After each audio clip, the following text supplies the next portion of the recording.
Hey, is up YouTube? This is Insane Vendetta here. Got something for y'all today.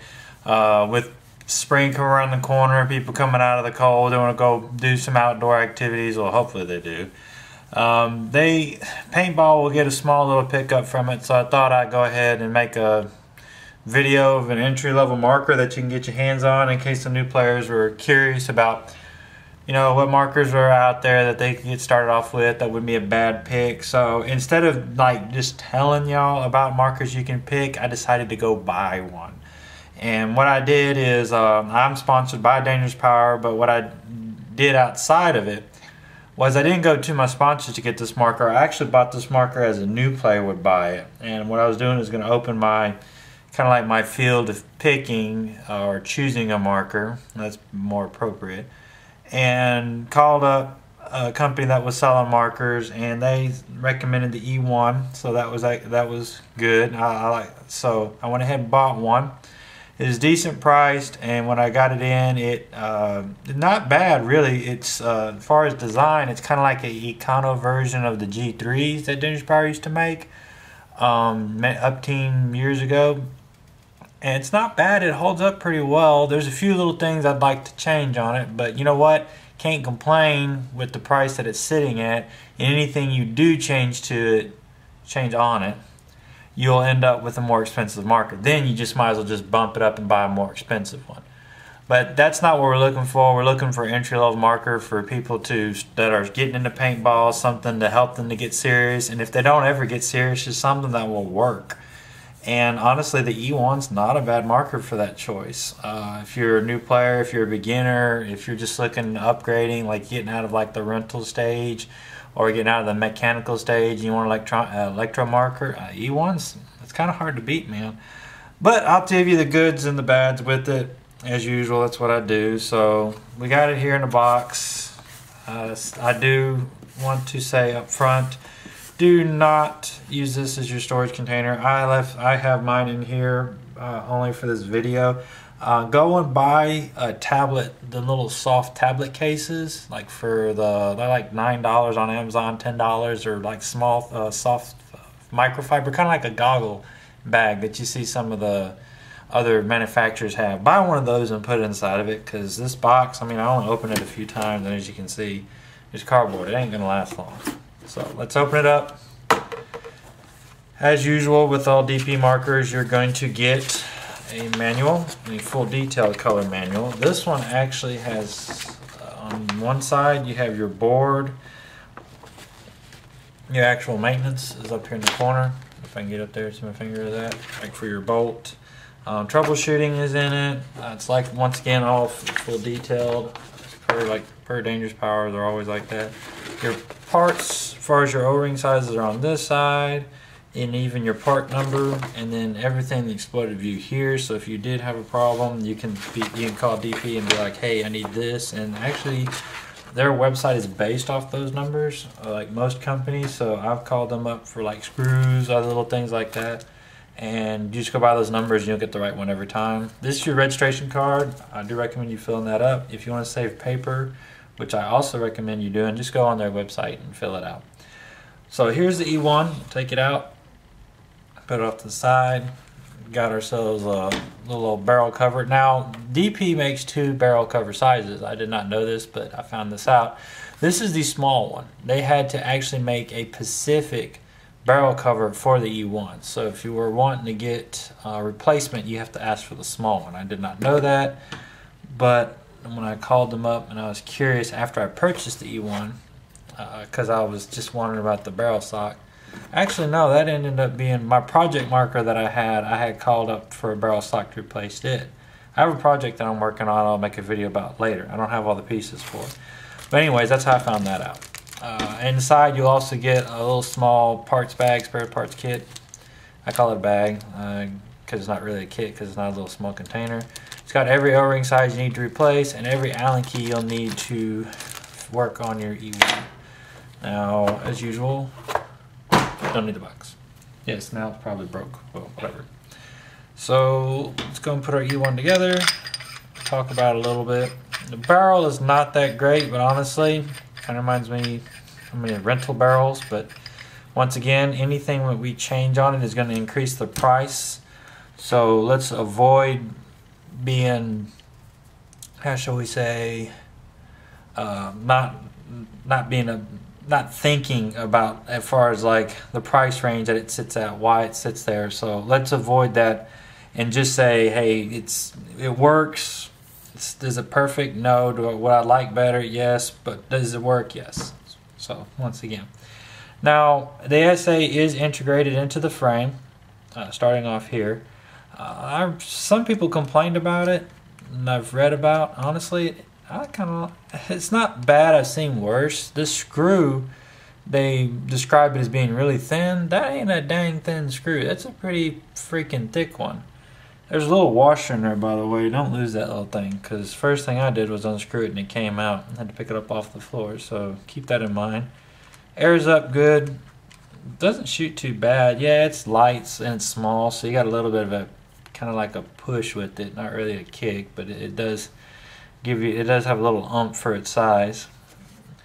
But you got to remember the minis when they came out, and everybody swore by the minis. Not a dang mini one came out with an ASA. At least this marker is $180, $200 on average. I think in this year they're $140 or $130 right now, while they're on sale. And you can't beat that price, and it has an on and off ASA. And there's minis that did not have any, and everybody swore by them back in the day. So got to keep that in mind. Minis were also macroless. This is not. But I don't mind it. I thought it was kind of a cheesy macro line, or at least the fittings, believe it or not, they hold up pretty good. They're not that bad. At least they're using good fittings, so that's a bonus. You do have a shim regulator like the G3s. That's not a problem. The shims are pretty durable. I mean, I've never seen anybody replace them. They hold up pretty well. What you'll do is you'll undo the macro line here, twist the reg, and then you can actually unscrew the reg off for servicing. But really, you're not going to have to get in here much. I mean, every so often you'll get in here. That's about it. But one thing that I was kind of impressed with is how DP's always been really good with triggers. They always have been. And believe it or not, for an economy marker, I mean, there's some $300 markers that don't have a decent trigger like this. Is it the best trigger? No. And really, honestly, you can look at it and tell it's not that super great. But it's the way that DP manages to integrate them and how they work. Somebody was telling me when I was playing with it, they said it sounded like bones clicking. And I just thought that was cool, because it is a unique sound of its own, and it works. And it actually isn't bad on walking. So, I mean, once again, it's a $180 marker, but that kind of impressed me. It does have a full functioning board in it. You'll have only 2 modes, but once again, let me break that down for you. It has semi-auto and then full death auto. Full death auto is 25 balls per second.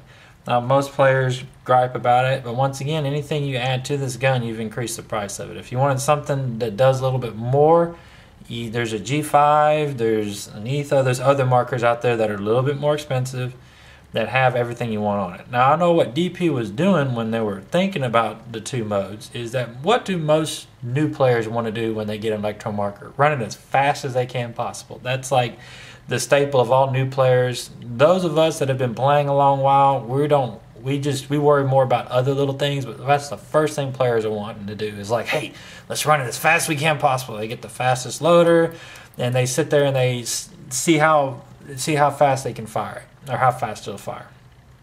I think DP had that in mind when they made the board, to show you how fast their markers can fire. They do run really, really fast. But that's because of their dump valve system. There's not very many moving parts. You only have the bolt that's actually moving, and then you have the back cap, and that's about it. So they're pretty efficient for speed. The less moving parts you have, the less effort it requires to run it. Now, once again, we're going in from the board up to the body. It does have working eyes. That's a nice little feature. And fully functional. It does have fully functional detents, which again are the G3 detents. The bolt, I'll take the bolt out for y'all, especially if there's a new player watching this video, just to show you what most of your maintenance is going to be. And hopefully this video will help you avoid some problems. I work on a lot of dangerous power markers, especially the dump valves, and there are complaints about them as far as like bolt stick. I'll have you know that on ones that I work on, I never get bolt stick. I'm not saying I'm superior, but there's just a thing that you get when you've worked on several of them. Kind of like I don't know what you call it, like feng shui, or you just I guess a feeling of how to service them, and you have a confidence in them that when you're done, they're not going to have problems with them. Let's just go with that. Now, these are the only two parts that you have for your bolt. You're going to have your bolt, well, actually your operating system. It's your bolt and then your back cap. It's going to go on just like that.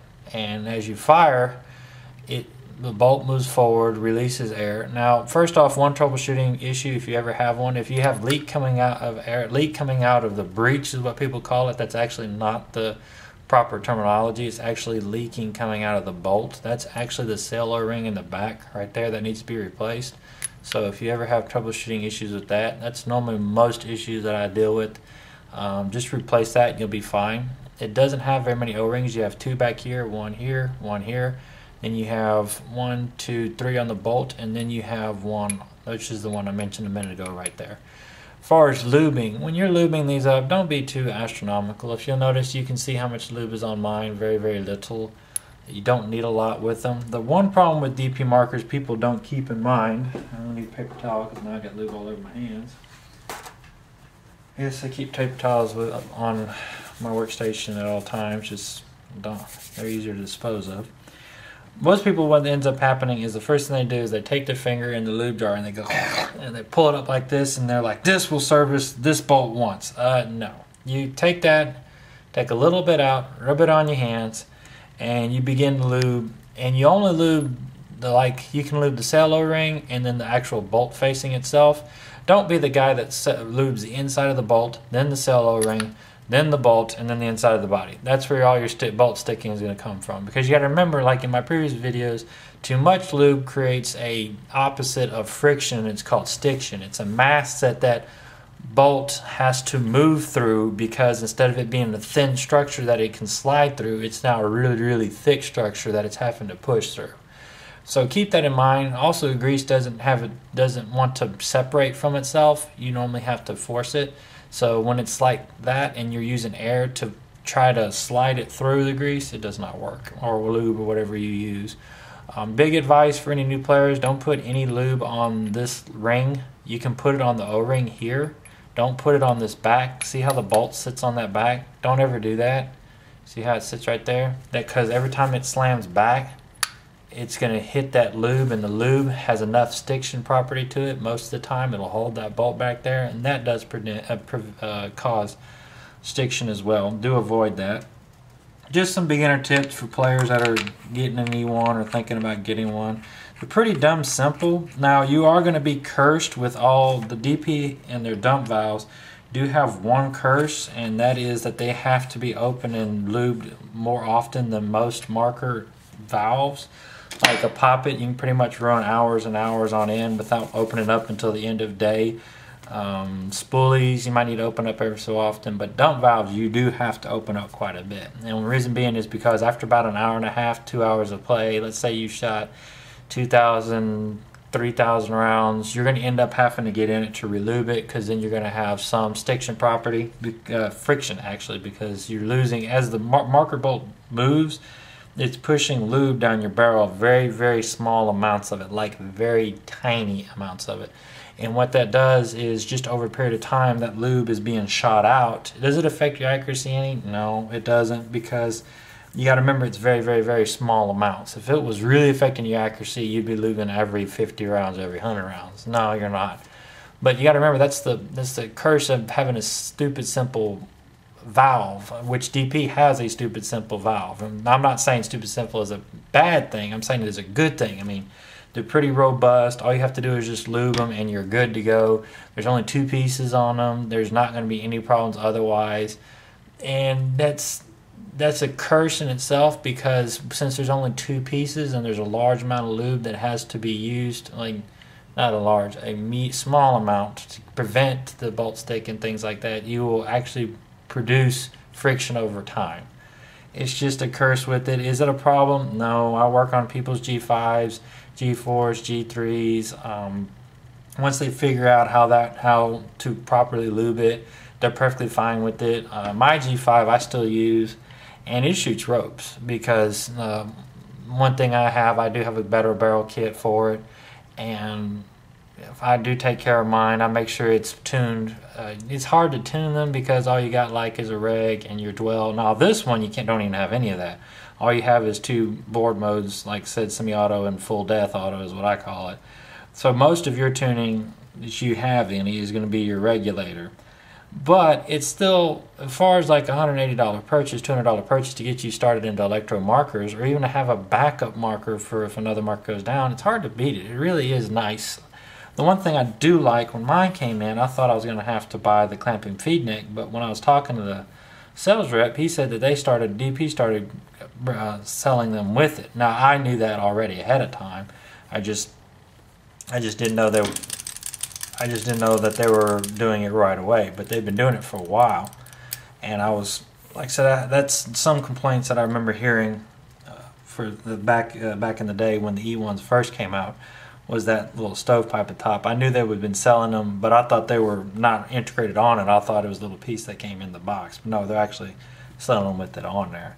And it's nice. The E1, now if I had to give it like in rating, I have to get a 7.5 out of 10.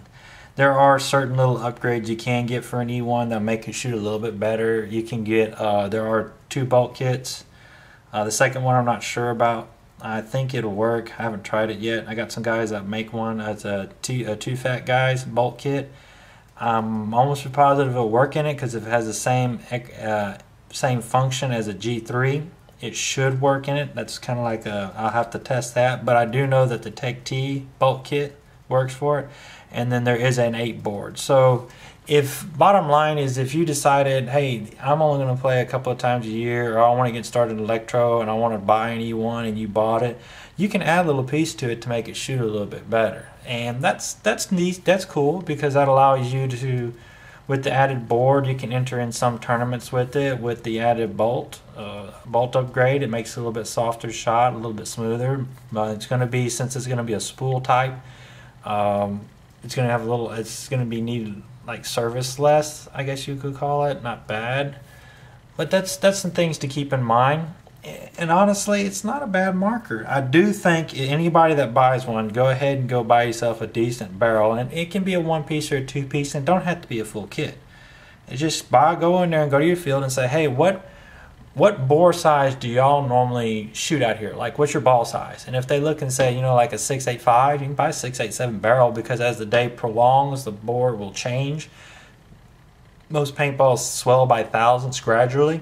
You can buy a 6.87, or buy it a 1-piece or a 2-piece. You can buy some barrels for really, really cheap, even used, and those will work just terrific. And you will end up with a nice little shooter. I've played with it a little bit, and it's not bad. I mean, honestly, for the price that I paid for it, I think most players that are getting into electro, it's a really good choice.